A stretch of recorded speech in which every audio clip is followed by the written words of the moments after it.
지금 이 순간 당신은 누군가를 그리워하고 있나요? 혹시 오늘 하루도 안부 한마디 묻지 못한 채 시간만 흘려보내고 있지는 않나요? 할아버지에게는 8년 전 폐암으로 세상을 떠난 아내 순자와 3년째 연락이 끊긴 미국 거주 아들 민호가 전부였어요. 매일 아침 우편함을 확인하는 것이 하루의 시작입니다. 혹시나 민호에게서 편지라도. 하지만 늘 전기세 고지서뿐이죠. 7만 원짜리 전기세 고지서, 기초연금으로는 턱없이 부족합니다. 겨울에도 전기장판 대신 이불로 버티고 약값 아끼려 혈압약을 반으로 쪼개 먹어요. 하루 두 알을 하루 한 알로, 식후 세 번을 식후 한 번으로. 그러다 몸은 더 망가졌지만 어쩔 수 없어요. 가장 고통스러운 건 하루 종일 아무와도 나누지 못하는 말들입니다. 오늘 날씨가 참 좋네. 민호는 잘 지내고 있을까? 이런 혼잣말들이 머릿속에서만 맴돌다가 가슴속에 쌓여갑니다. 마트 점원의 안녕하세요에 괜히 크게 대답하는 이유도 그 짧은 대화조차 소중하니까요. 이렇게 사는 게 맞나? 이 질문이 매일 밤 할아버지를 괴롭혔어요. 어느 추운 겨울 아침, 순자가 좋아하던 첫눈이 내렸습니다. 예전 같으면 순자야, 눈 온다 하며 함께 구경했을 텐데 그 순간 깨달았죠. 나는 이제 정말로 혼자구나. 떨리는 손으로 펜을 들었습니다. 유서를 쓰기 위해서였어요. 더 이상은 안 되겠다. 약을 한 움큼 입에 넣고 물을 마셨습니다. 의식이 흐려지기 시작했어요. 순자야, 이제 만날 수 있겠네. 바로 그때 따르릉 따르릉 3년 만에 울리는 전화벨 소리. 화면에 떠오른 이름을 본 순간 할아버지의 심장이 멈추는 줄 알았습니다. 과연 그 전화의 주인공은 누구였을까요? 그리고 이미 약을 삼킨 할아버지에게 어떤 기적 같은 일이 일어났을까요? 지금부터 여러분이 상상할 수 없는 충격적인 진실을 공개합니다. 8년 전 그날을 아직도 기억합니다. 아내 순자가 마지막 숨을 거두던 그 병실에서 간호사가 조용히 말했죠. 이제 정말 혼자가 되셨네요. 그때는 그 말의 무게를 몰랐습니다. 순자와 49년을 함께 살았습니다. 아침에 눈을 뜨면 잘 잤어? 라고 묻는 사람, 저녁 뉴스를 보며 아이고, 세상 참 각박하다고 투덜거릴 상대, 라면 하나를 끓여도 맛있게 먹으라고 말해주는 사람이 있었습니다. 하지만 순자가 떠난 후 집안의 모든 소리가 사라졌습니다. 처음 한 달은 괜찮다고 생각했어요. 남자가 이 정도는 견뎌야지 하면서 말이죠. 두 달째부터는 순자가 좋아하던 드라마를 틀어놓기 시작했습니다. 그녀가 웃던 장면에서 혼자 웃어보기도 하고 그녀가 울던 장면에서는 정말로 울었습니다. 6개월이 지나자 이상한 습관들이 생겼어요. 밥을 할 때도 두 사람분을 하게 되고 마트에서 장을 볼 때도 순자가 좋아하던 김치를 집어들었다가 혼자 먹을 수 없어서 도로 내려놓곤 했습니다. 밤에는 침대 한쪽을 비워두고 잠들었죠. 마치 순자가 돌아올 것처럼 말이에요. 그런데 더 큰 충격은 따로 있었습니다. 아들 민호의 변화였어요. 어머니 장례식 후 2주 만에 미국으로 돌아간 민호는 처음엔 일주일에 한 번씩 안부 전화를 했습니다. 아버지 잘 지내세요? 몸 관리 잘하시고 외롭더라도 참으세요. 하지만 시간이 지날수록 전화는 줄어들었어요. 일주일에 한 번이 2주에 한 번이 되고 한 달에 한 번이 되더니 어느새 3개월, 6개월, 1년이 지나갔습니다. 마지막 통화는 3년 전 추석이었어요. 아버지 바빠서 못 들어가겠어요. 송편은 사서 드세요. 돈 부족하면 말씀하시고. 그게 전부였습니다. 10분도 안 되는 통화였죠. 그 후로 민호에게 몇 번 전화를 걸어봤지만 늘 지금 회의 중이거나 아이들 재우는 중이라며 나중에 걸겠다고 했습니다. 하지만 그 나중에는 오지 않았어요. 어느 날은 용기를 내서 카카오톡 메시지를 보냈습니다. 민호야, 아빠야, 요즘 어떻게 지내니? 손자들은 잘 크고 있고? 읽음 표시는 떴지만 답장은 오지 않았습니다. 그때부터 깨달았어요. 나는 이제 정말로 혼자구나. 순자가 살아있을 때는 몰랐습니다. 가족이라는 게 얼마나 소중한지, 누군가와 함께 있다는 게 얼마나 당연하지 않은 일인지 말이에요. 이제 하루 종일 말 한마디 하지 않는 날이 태반입니다. 가끔 혼자 중얼거리다가 아, 내가 지금 혼잣말을 하고 있구나 깨닫고는 서글퍼집니다. 마트 계산대에서 봉투 필요하세요? 라고 물으면 괜히 네, 감사합니다 라고 크게 대답하게 돼요. 그 짧은 대화조차 소중하니까요. 가끔은 순자와 민호가 꿈에 나타납니다. 꿈에서만큼은 우리가 다시 함께 밥을 먹고 함께 웃어요. 하지만 아침에 눈을 뜨면 다시 혼자입니다. 그래서 요즘은 잠들기가 무서워요. 꿈에서 깨어나는 그 순간이 너무 잔혹하거든요. 혼자 사는 지 3년이 지나면서 이상한 일들이 벌어지기 시작했습니다. 처음에는 시간 감각이 사라졌어요. 아침인지 저녁인지 월요일인지 일요일인지 모든 날이 똑같아 보였습니다. 알람을 맞춰놓지 않으면 하루 종일 잠들어 있기도 했고 반대로 새벽 3시에 일어나서 아침밥을 차리기도 했어요. 오늘이 며칠이지? 달력을 보고도 실감이 나지 않았습니다. 두 번째로는 식욕이 사라졌어요. 밥을 해도 한 숟가락 떠먹고 나면 목이 메어서 더 이상 넘어가지 않았습니다. 순자가 해주던 된장찌개 맛을 흉내 내보려고 했지만 아무리 해도 그 맛이 나지 않았어요. 그래서 라면으로 때우기 시작했죠. 하루 한 끼, 라면 한 봉지. 그것도 귀찮아서 물만 붓고 후루룩 먹는 날이 많아졌습니다. 체중은 10kg 넘게 빠졌어요. 거울을 보면 누군지도 모를 만큼 야위어 있었습니다. 세 번째는 사람들과의 관계였습니다.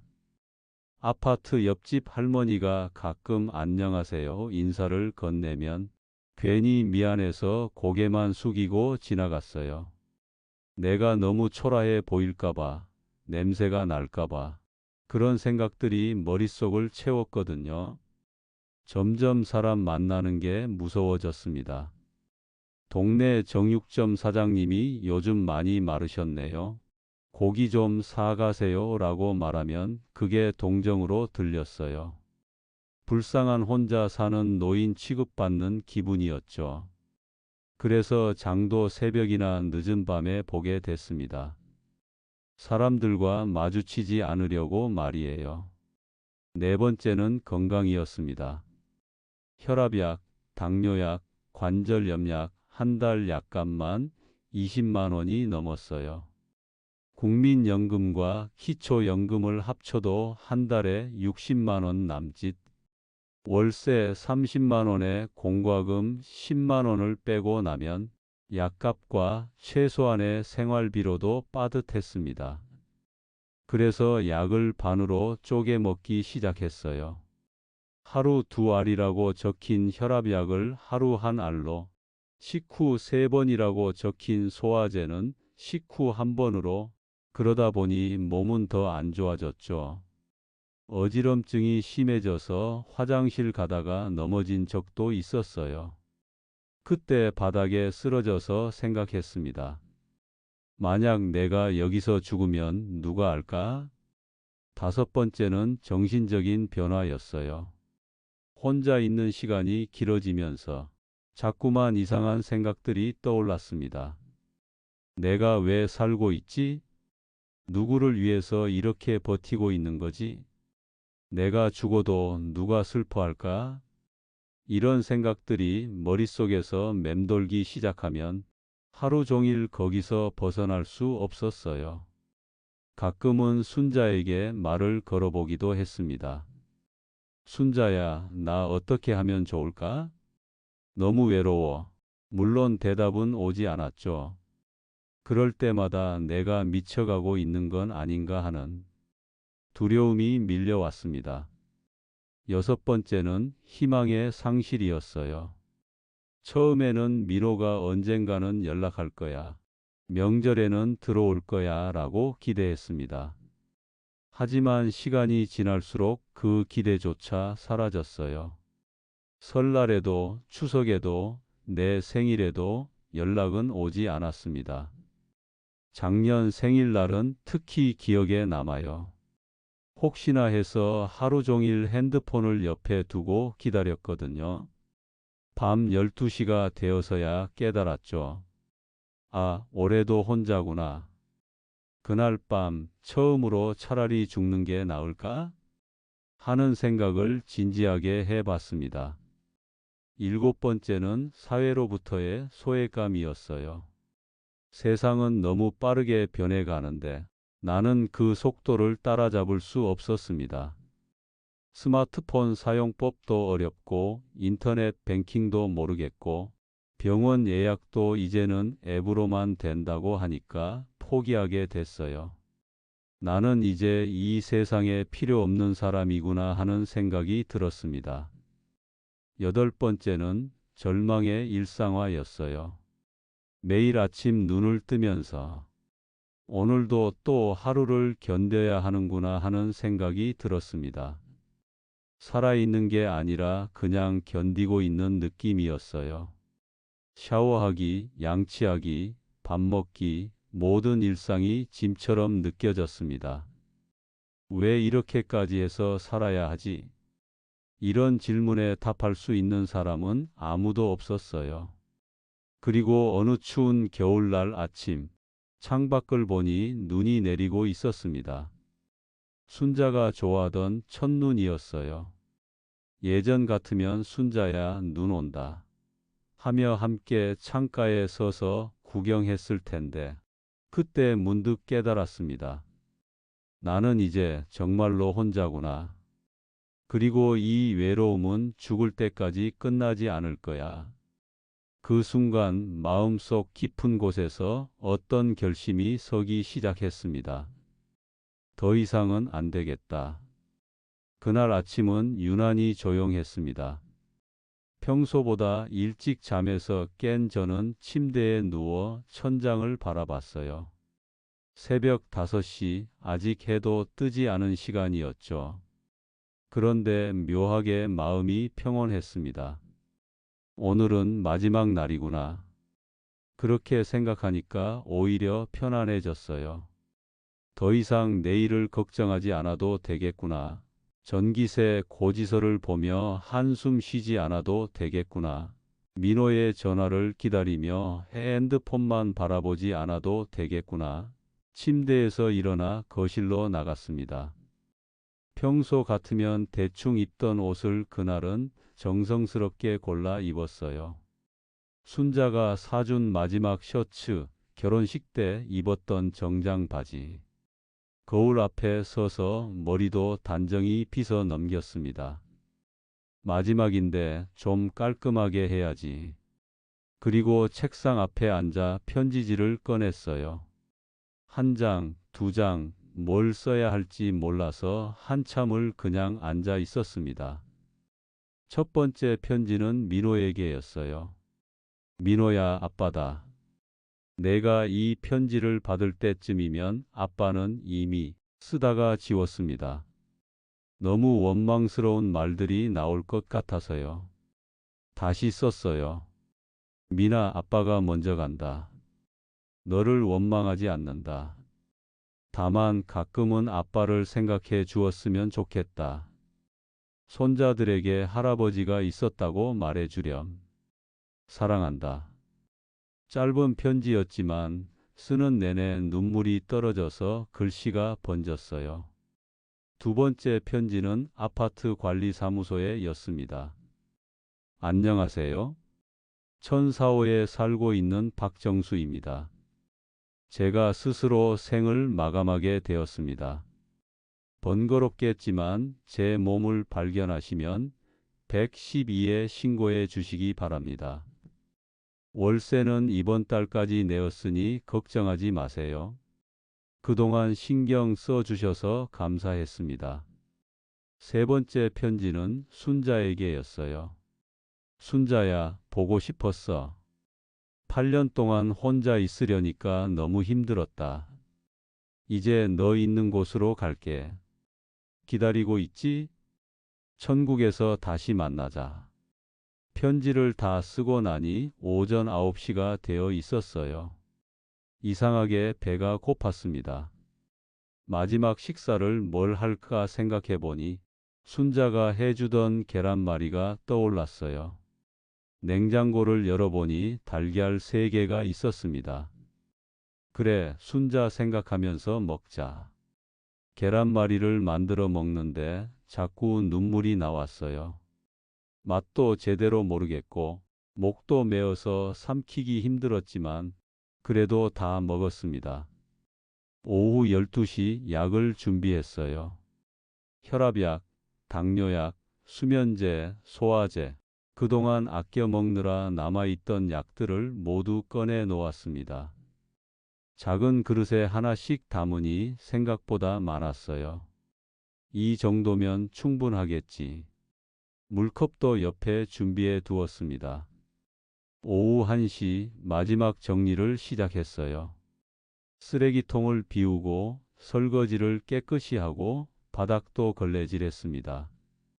누군가 들어왔을 때 지저분하면 안 되니까요. 순자와 찍은 사진들을 침대 옆에 가지런히 놓아 두었어요. 결혼사진, 민호 어릴 때 가족사진, 순자 마지막 생일 사진, 이 사진들과 함께 가면 되겠지. 옷장을 정리하다가 순자가 뜨개질해서 만들어준 스웨터를 발견했어요. 조금 작아졌지만 그래도 입어봤습니다. 순자 향기가 아직도 희미하게 났어요. 오후 2시 침대에 누웠습니다. 이불을 깔끔하게 정리하고 베개를 개어 편안한 자세를 만들었어요. 약들과 물컵을 손에 닿는 곳에 놓아 두었습니다. 그리고 핸드폰을 마지막으로 확인했어요. 혹시나 해서 민호에게 온 메시지가 있나 봤지만 역시 아무것도 없었습니다. 그래, 이제 정말 끝이구나. 약을 한 움큼 입에 넣고 물을 마셨어요. 쓰고 메스꺼렸지만 참았습니다. 두 번째, 세 번째, 점점 몸이 무거워졌어요. 눈꺼풀이 감기기 시작했습니다. 순자야, 이제 만날 수 있겠네? 의식이 흐려지면서 순자의 얼굴이 떠올랐어요. 웃고 있는 순자, 밥 먹으라고 부르는 순자, 손을 잡고 산책하던 그때의 순자. 아, 좋다. 이제 외롭지 않겠어. 그런데 문득 이상한 생각들이 머릿속을 스쳐 지나갔습니다. 첫 번째로 떠오른 건 젊은 시절의 꿈이었어요. 그때 내가 화가가 되고 싶다고 했을 때 순자가 괜찮아. 당신이 하고 싶은 거 해봐라고 했는데 왜 그때 포기했을까? 20대 때 미술학원에서 아르바이트하며 그림을 그리던 시절이 떠올랐습니다. 주변 사람들이 돈도 안 되는 일 그만두고 현실적으로 생각해라고 할 때 저는 너무 쉽게 붓을 내려놓았었죠. 만약 그때 끝까지 해봤다면 지금 이 순간에도 그림을 그리며 행복해하고 있을까? 내 그림을 보고 누군가 감동받는 모습을 상상하며 하루하루를 보내고 있을까? 두 번째로는 민호와의 관계에 대한 후회였습니다. 내가 너무 엄격한 아버지였나?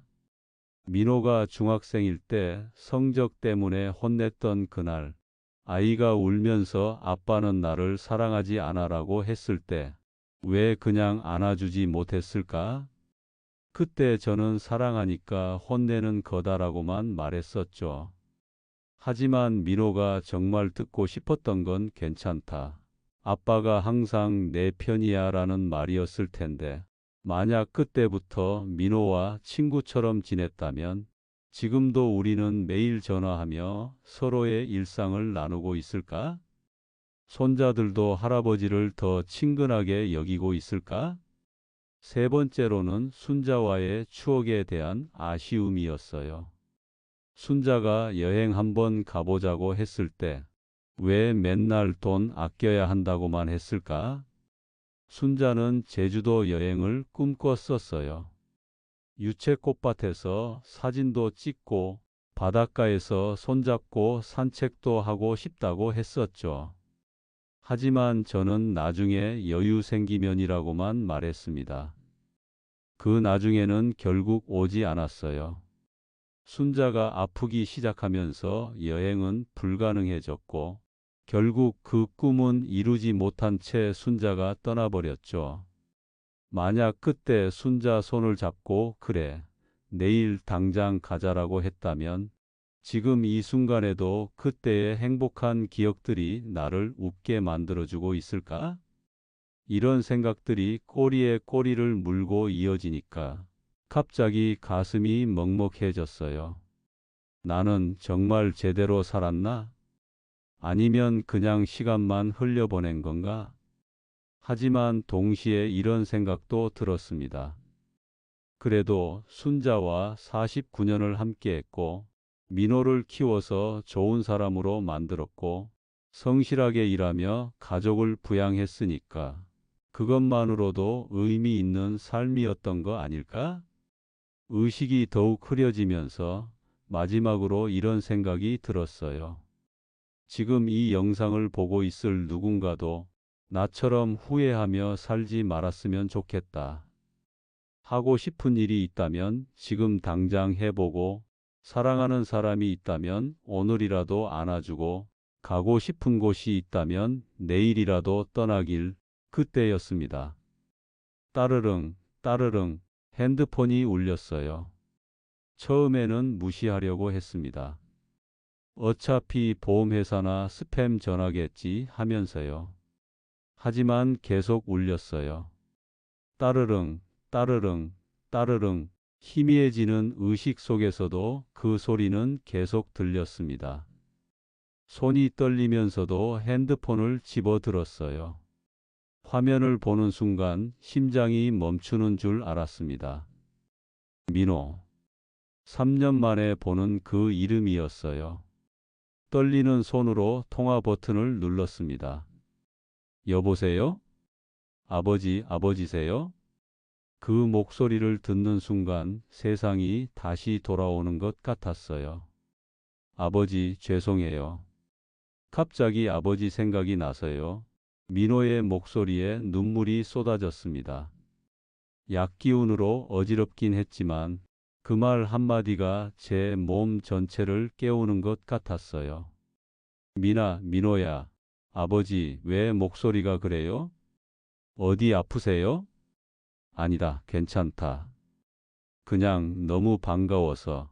그날 민호와 2시간 넘게 통화했습니다. 그동안 연락하지 못했던 이유, 미국 생활의 어려움, 아이들 키우느라 바쁜 일상, 그리고 문득문득 아버지가 생각났다는 말들. 아버지, 이번 주말에 한국 들어가려고 해요. 오랜만에 아버지랑 밥 한번 먹어요. 정말이냐? 정말 오냐? 네, 토요일 오후에 가겠어요. 아버지가 좋아하시는 갈비탕도 사갖고 갈게요. 전화를 끊고 나서야 제가 무슨 일을 하려고 했는지 깨달았어요. 침대 옆에 흩어진 약들을 보니 등골이 오싹했습니다. 아, 내가 미쳤었구나. 화장실로 달려가서 토해냈어요. 다행히 많이 흡수되지 않았나 봅니다. 어지럽긴 했지만 정신은 맑아졌어요. 그날부터 저는 다시 살아보기로 했습니다. 먼저 머리를 감고 깔끔히 면도를 했어요. 거울 속 제 모습이 너무 초라해서 깜짝 놀랐지만 그래도 사람 꼴은 나더라고요. 옷장에서 가장 괜찮은 옷을 꺼내 입었습니다. 민호가 오는 토요일까지 3일 준비할 시간이 있었어요. 시장에 가서 오랜만에 제대로 된 장을 봤습니다. 민호가 어릴 때 좋아하던 반찬들, 손자들을 위한 과자며 우유도 샀어요. 계산하면서 이 돈으로 며칠 더 살 수 있겠네 하고 생각했던 제가 부끄러웠습니다. 집에 돌아와서는 대청소를 했어요. 그동안 쌓인 먼지를 닦고 바닥을 깨끗이 닦고 창문도 활짝 열어서 환기를 시켰습니다. 집안이 밝아지니까 제 마음도 한결 가벼워졌어요. 금요일 밤에는 잠이 오지 않았습니다. 설렘과 걱정이 함께 밀려왔거든요. 민호가 정말 올까? 혹시 또 바뀌는 건 아닐까? 토요일 아침 일찍 일어나서 갈비탕을 끓였어요. 민호가 사온다고 했지만 아버지가 직접 만든 음식도 먹여주고 싶었거든요. 오후 2시 약속 시간이 되었습니다. 문 앞에 서서 기다렸어요. 복도에서 발자국 소리가 들릴 때마다 가슴이 두근거렸습니다. 2시 10분, 2시 20분, 2시 30분. 시간이 지나도 민호는 오지 않았어요. 혹시 또 잊은 건 아닐까? 불안한 마음에 민호에게 전화를 걸어봤지만 받지 않았습니다. 메시지를 보내도 읽지 않았어요. 오후 5시가 되었습니다. 끓여놓은 갈비탕은 식어버렸고 정성스럽게 차려놓은 반찬들도 그대로였어요. 그때 깨달았습니다. 아, 또 혼자구나. 하지만 이상했어요. 3일 전처럼 절망적이지는 않았습니다. 서운하고 화가 나긴 했지만 그래도 민호가 전화라도 했잖아 하는 생각이 들었어요. 저녁 8시쯤 다시 전화가 왔습니다. 아버지, 정말 죄송해요.